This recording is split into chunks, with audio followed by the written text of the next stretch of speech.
y de jazmín la enterramos en una caja de seda.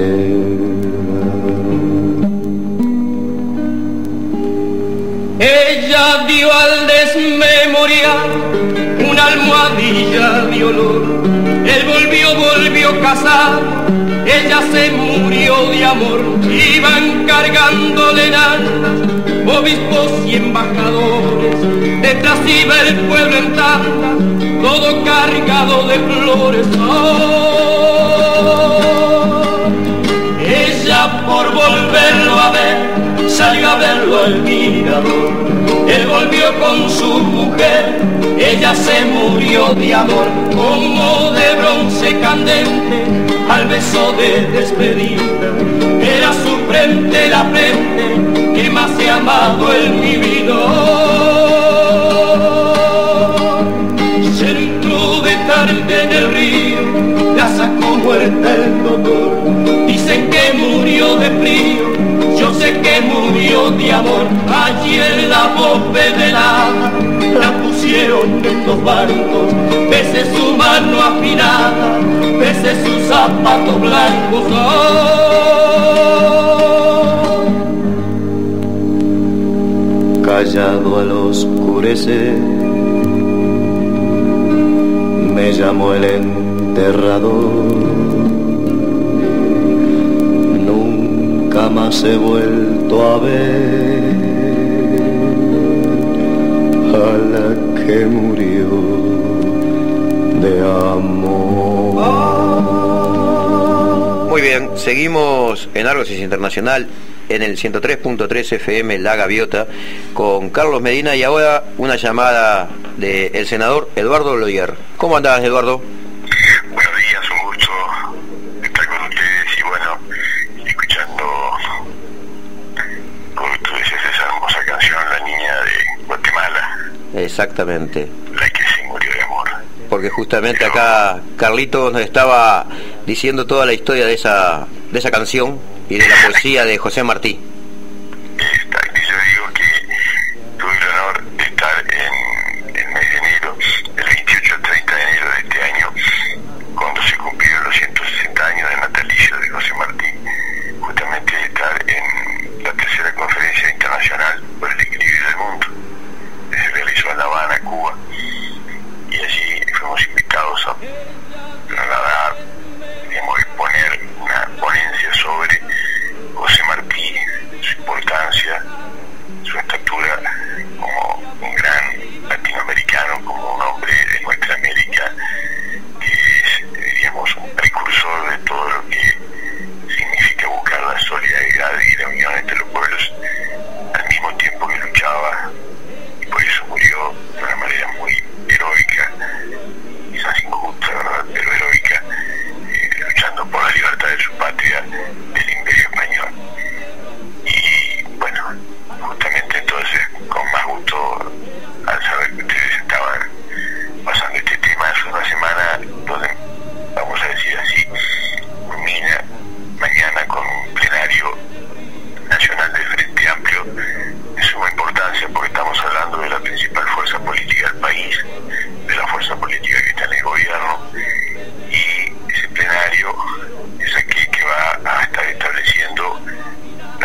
hacia el futuro, ¿verdad? Y estas cosas a veces parecen fáciles, pero tienen detrás muchos elementos de conversación y de buscar acuerdos.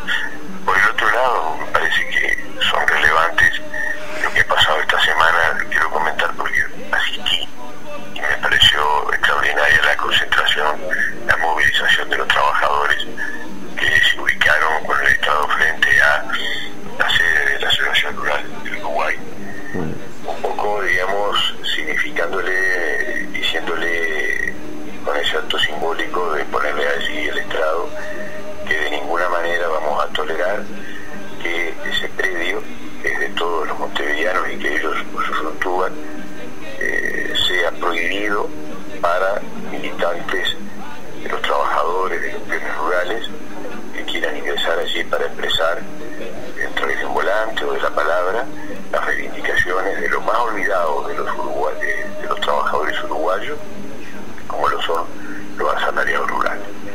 Allí ustedes saben que en la semana del turismo se prohibió el ingreso de compañeras o compañeros que querían por volantes o oralmente expresar la situación de los asalariados rurales.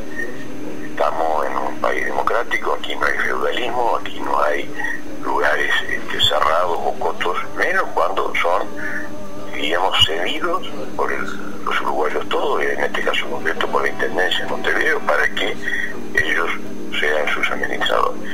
Es una advertencia clara de que estas situaciones no van a ser toleradas, pero más allá de eso fue una concentración extraordinaria de una, llegaba, fíjense ustedes, estamos hablando de convención, Uruguay y convención, bueno, la concentración llegaba hasta el Libertador, la avenida del Libertador, pero además con una, digamos, dos características que llaman la atención, ¿no? Por un lado, la enorme concentración obrera llena de jóvenes. Aquí se habla de los jóvenes, pero los jóvenes son obreros, muchos de ellos, y estaban allí presentes. Y después también la estatura, la calidad, el nivel de las intervenciones de los dos coordinadores de la central, que fueron muy, digamos, al centro o nudo de esta cuestión que hoy es para nosotros lo fundamental, porque la consigna del PCNT lo dice con una claridad meridiana: si a los trabajadores nos va bien, le va bien al pueblo uruguayo. Es una consigna muy sintética, muy concreta, pero que expresa una verdad enorme. Si el trabajador gana más, si el trabajador vive mejor, indudablemente que el bolichero de la esquina, que todo el sistema comercial que vive en el mercado interno va a andar mejor. Y por eso entonces es muy acertada la táctica de la central obrera de buscar aliados en nuestro pueblo para torcerle la mano, por ejemplo, a las grandes superficies, a los grandes supermercados que están encuñándole a estos esclavos modernos, que son trabajadores que están hasta 12 horas, son trabajadoras y trabajadores hasta 12 horas, paradas o sentadas en trabajos monótonos que vuelven al ser humano cada vez, digamos, una pieza de un sistema, diríamos, terrible. Bueno, no se ganan a 10.000 pesos de salario, ¿no? Estamos hablando de una lucha muy, pero muy justa, cuando todos sabemos que estos centros rebosan de gente que está consumiendo porque hay más recursos y hay más posibilidades y son incapaces de avenirse a esto. Bueno, la lucha ha logrado pasos importantes, está cerca de ya de cerrar el acuerdo con niveles salariales muy superiores a lo que estábamos hablando, pero digo, desde este punto de vista, estas son las cosas que a uno nos reconfortan. Yo rescato entonces de la semana, el hecho para mí fue esta extraordinaria movilización de miles y miles y miles, con un extraordinario sentido de justicia social y de redistribución de la riqueza. Sin lugar a duda, otro hecho importantísimo que comentábamos acá con Carlos, el hecho de que la Asamblea General de la ONU de vuelta ratificó el no al bloqueo a la hermana República Cubana, ¿no?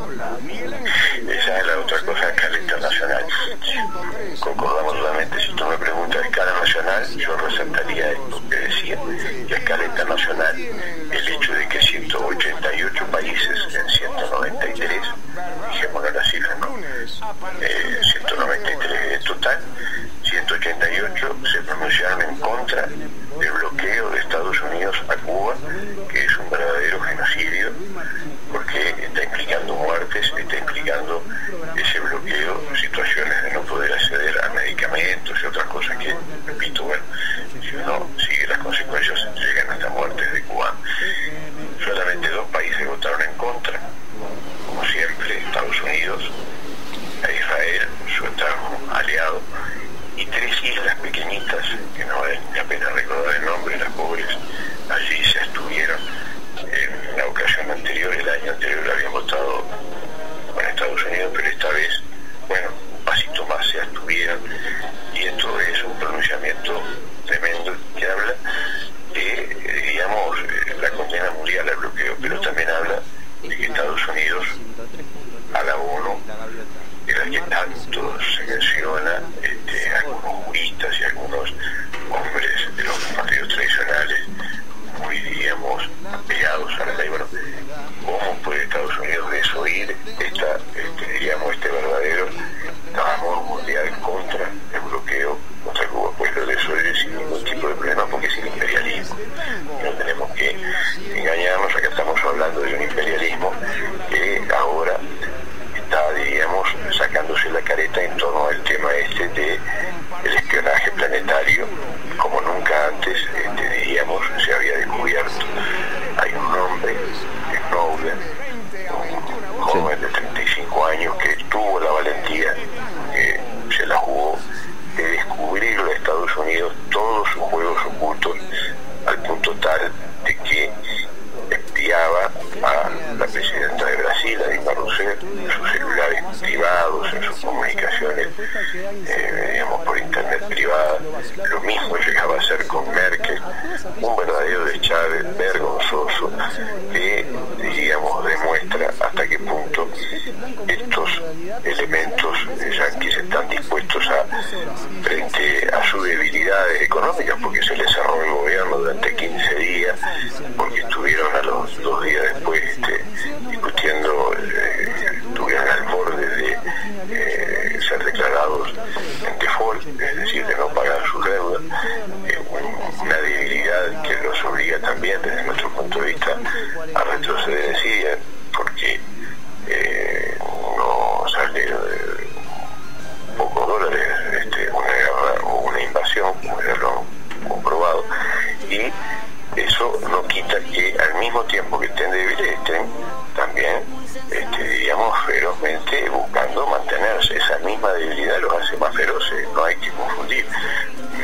confundir debilidad que la tienen estructuralmente en su economía, en su vida social y en su crisis política, con lo que ellos puedan estar queriendo hacer en América Latina. Y de ahí, en nuestro análisis, vemos cómo están operando en Venezuela a través de un golpe blando, como le llamamos nosotros, es decir, están queriendo repetir toda la experiencia que hicieron en Chile con Allende, desabastecimiento, lograron instalar el dólar paralelo, están en estos momentos con una campaña mediática muy fuerte que ya sabemos tiene su usina en Miami, donde están refugiados todos los contras venezolanos, y bueno, ahora hay elecciones municipales en Venezuela y se la juegan porque un resultado adverso para el gobierno bolivariano, si es que prosperan todas estas maquinaciones, evidentemente puede dar pie, como ya lo digo, no estamos inventando nada, a una intervención de tipo militar, a un golpe o a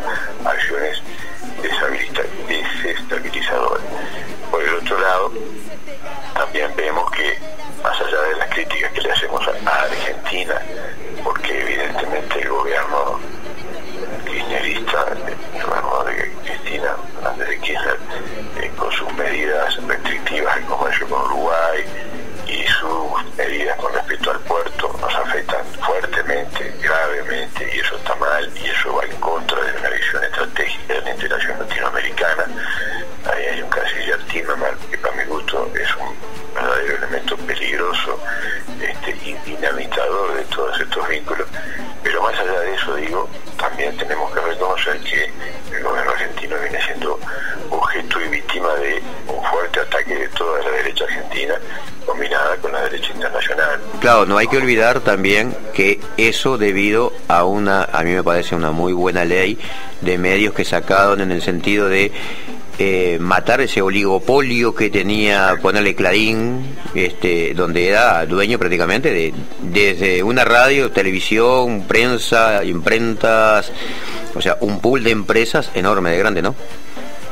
Exactamente, ese es el hecho relevante, vamos a decir, porque primero estaban las elecciones, que fueron, recordemos, el año pasado, donde ese mismo manejo mediático que escuchaba o veía por televisión o leía en los diarios de Clarín o La Nación, se llevaba la noción de que había perdido de una manera estruendosa el kirchnerismo, y en realidad sigue siendo la primera fuerza, fue la única que tuvo más diputados y más senadores, si bien también por supuesto hay que reconocer que perdió pie en algunos lugares, diríamos, muy importante desde el punto de vista del número de votantes que se aglutina en las capas medias de Argentina, y siendo grandes beneficiadas de todo este proceso, diríamos, de los últimos años.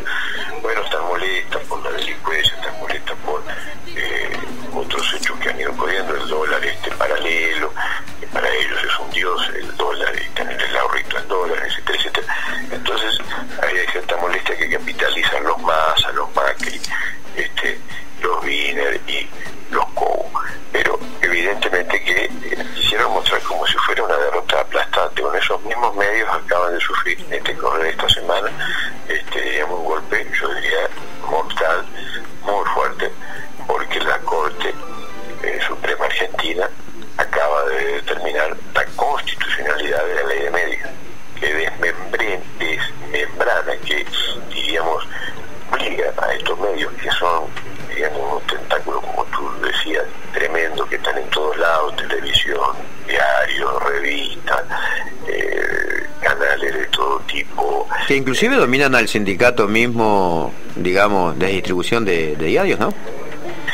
Papel prensa, no te olvides también de todo el negocio de papel prensa, son los monopolistas del papel y su distribución. Con eso ellos tienen ahí todo un mecanismo enorme de dominio. Y de todos los medios electrónicos. Y la distribución, en Internet. Como tú decías, que está en sus manos, y bueno, todos sabemos lo que implica eso. Entonces aquí hay una ley que obliga a, diríamos, ese monopolio, dividirse, romperse. Hace 4 años que venían metiéndole recurso tras recurso, utilizando todos los mejores abogados, estudios de abogados de Argentina, no le faltó nada para presionar, por supuesto, además mediáticamente, y durante 4 años esta ley estuvo en suspenso. Ya lleva 4 años de aprobada, pero estuvo en suspenso porque hubieron sucesivos recortes ante la Corte Suprema. Una ley que inclusive prevé el tema de los testaferros, ¿no? Exactamente, porque esa es otra cosa que han utilizado permanentemente todo el mundo económico, que es utilizar lo que tú llamas la figura del testaferro, ¿no? Aquella persona que aparenta no ser el vínculo con el grupo económico, pero es parte, digamos, claramente de ese grupo. Entonces estamos en presencia de hechos interesantes. También en Chile, Bachelet, que aparenta ya despegarse definitivamente para poder ganar en primera vuelta. Una Bachelet que hay que diferenciar de la anterior, porque antes estuvo rodeada por la Concertación y ahora está en una nueva agrupación que se llama Nueva Mayoría, donde está el Partido Comunista de Chile. Somos conscientes, ha hecho muchos esfuerzos para que el programa que la Bachelet lleve adelante se izquierdice, se profundice, y desde ese punto de vista ella misma ha dicho que su prioridad va a ser una reforma de la Constitución, una reforma en materia educativa, que sabemos todos las enormes y masivas manifestaciones que dio lugar de esa tan injusta educación en Chile, y por el otro lado una reforma tributaria. Tenemos, diríamos, un gran elemento definitorio de lo que vaya a ser el gobierno de la Bachelet, su postura frente a la Alianza del Pacífico y frente al acuerdo transpacífico, que es otra cosa, pero que es peligrosísima, y otro día podemos hablar de lo que se esconde detrás de la Alianza del Pacífico. En realidad, un acuerdo que busca aislar a China y a Brasil de las relaciones económicas, PLC al cuadrado, vamos a decir así. Pero digo, también eso está en el orden del día, y paralelamente la reanudación de las conversaciones de paz que se habían interrumpido por varios días entre las FARC, las Fuerzas Armadas Revolucionarias de Colombia, y el gobierno colombiano, que se reanudaron esta semana en La Habana, Cuba. Importante todo esto porque todos sabemos que hace más de 40 años que hay guerra en Colombia, que hay enfrentamientos, y la paz está en el orden del día siempre. Y por el otro lado, el debilitamiento del gobierno de Ollanta Humala en Perú, donde renuncia su primer ministro y donde las cifras de popularidad del mismo han caído enormemente. Y por último, quieren una información de que estamos ante un declive muy importante de la popularidad de Obama en Estados Unidos. Estábamos hablando de que el 51% de los estadounidenses están desconformes con Obama. Es una de las cifras más altas de disconformidad con este presidente de que gobierna. Recordemos que ya va en su segundo gobierno, desde que gobierna primero y segundo es la cifra más baja, más alta, digo, de esa aprobación. Y ahí tenemos como elementos de esa aprobación, bueno, los temas vinculados al cierre del gobierno, los problemas fiscales, los temas vinculados a la deuda y su posible impago de fondo, los temas vinculados al espionaje universal, que realmente avergüenza a cualquiera, ¿no? Y más en cualquier estadounidense con un mínimo de dignidad de hacer eso frente al resto del mundo, pero también, por supuesto, ante ellos mismos, ¿no? Es decir, todos los estadounidenses saben hoy, de manera clara y precisa, que están total y absolutamente espiados por su propio gobierno. Eduardo, no, estaba... Me están avisando exactamente. Antes que nada, agradecerte. Seguimos acá en compañía de Carlos Medina. Vamos a estar dialogando un poco más sobre la situación cubana. Él es el responsable de Radio Habana Cuba acá en Uruguay. Y justamente esto también, yo después te lo envío, como envié el otro, y se lo vamos a enviar también a Jorge Luna, corresponsal de Prensa Latina en Uruguay. Bueno, un abrazo a Jorge, que lo conocemos, y a ustedes por la labor y a la evidencia sin duda. Que pasen muy bien y que termine la semana lo mejor posible. Muy bien, estaremos en contacto de vuelta, casi seguro que es el fin de semana, porque como quien dice, prácticamente Eduardo está siendo nuestro cronista parlamentario, ¿no, Eduardo? Muy bien, así haremos. Pero aparte, ojo, de primera fuente y de primera mano, que es lo mejor. Está bien, Argosis Internacional va a una pequeña pausa comercial. Seguimos en el 103.3 FM de La Gaviota. Gracias a todos y gracias. Y se sigue sumando gente acá, ¿eh? Bueno, vamos. 3.3 de frecuencia modulada, La Gaviota FM.